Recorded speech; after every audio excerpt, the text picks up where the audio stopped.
Hello, good morning, good afternoon, good evening. Let me say finally good day, because I don't know when you will be watching this video and I don't know the part of the world that you will be watching this video from. That is why I have to generalize my greetings by saying good day to you all. My name still remains Funsho Temitope, the founder of Startup Academy, where we teach new generation of leaders who understands the concept of entrepreneurship, leadership for business development, business growth, business sustainability, and profitability to economic development. So in today's video, we'll be talking about the 4 quadrants of life, and this is being structured, or let me say the author of this is the author of America best-selling book that is referred to as Poor Dad, Rich Dad.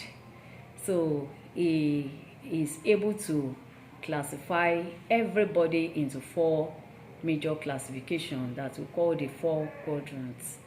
So we have the group that are called the employees. Another group is the self-employees.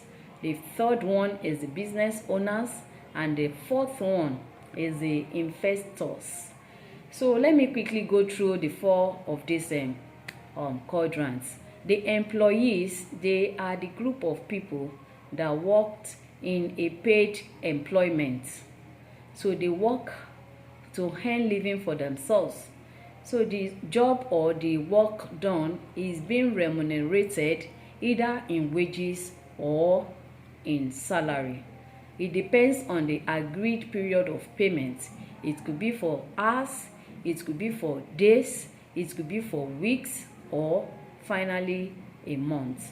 So at the end of this agreed period, such an individual will be paid the agreed salary or wages at the end of the day.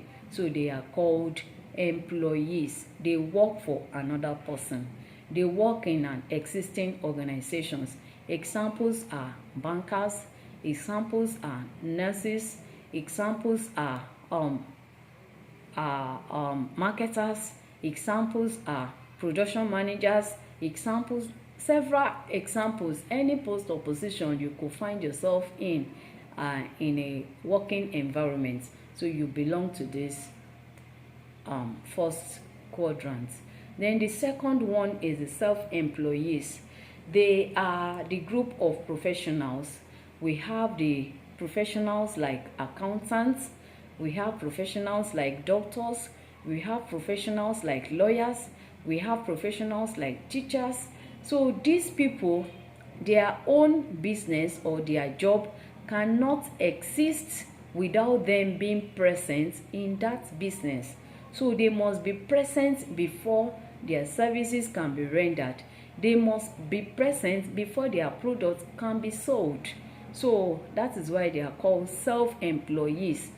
For instance, now you cannot be attended to in an hospital if the doctor is not available, and a lawyer cannot handle your case if he's not in his office. So they are part of the system in their own kind of classification. They must be physically present before they can render service or sell their own product. So that is why they are called self-employees. I've given us examples already. We have the likes of teachers, we have the likes of lawyers, doctors, accountants, and people like that. Then the third quadrant is where we have business owners. Business owners, they are the entrepreneurs we are talking about. So they have structured businesses. They structure their businesses. There is a system with which their business is being operated. There is a process to follow. There is a routine to follow in order to carry out their own business processes.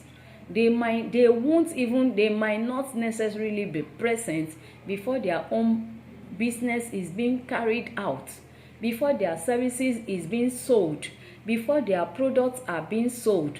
So they don't necessarily need to be present before this is done.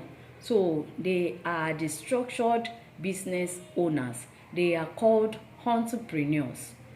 So they do this, they would have structured their business whereby we have the customer service department, you have the accounting department, you have the treasury department, you have the marketing department, you have so many departments. It depends on the type of business they engage themselves in. So the bone of contention here is that it does not necessarily mean the owner, that is the entrepreneur, must be present before their product or services is sold to the final consumer. So their business is structured. When you are employed, you just go in there and work where you have been interviewed to come and work for, or where you have been employed to operate. So there is always a structure. So they are the idea generators. They are the one who strategize on the kind of business, on how to move the company forward. So they are business owners. They are the entrepreneur. This is where entrepreneurs are found. So they have a structured business with which they don't need to be present before it is being carried out. An entrepreneur can be in Canada and his or her business is being run in Nigeria. An entrepreneur can be in Nigeria and his or her business is being run in America. So it depends on the location. But the person called the entrepreneur or the founder of the business, it is not compulsory for him or her to be part of the business before the business can be run. That is what I'm trying to tell you. Then lastly, we have the investors. Investors are the group of individuals. What do they trade with? They trade with their own capital. They are the owners of capitals. They are the owner of financial resources required by other people to work with. They can invest in a business founded by an entrepreneur. What they have as their own power is the capital resources. So they employ their own finances into another's business in order for them to earn a reward called dividends or interest or whatever thing that they will be paid at the end of the day. So they trade with their own money. They finance other people's businesses.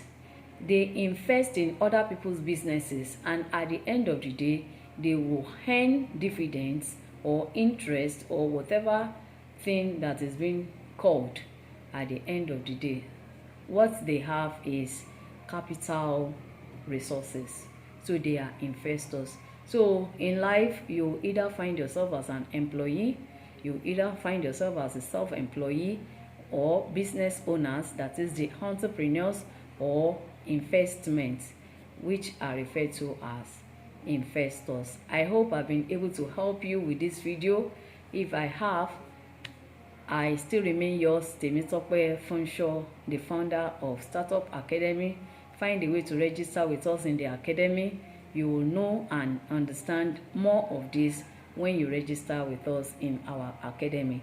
Thank and see you when next. Bye for now.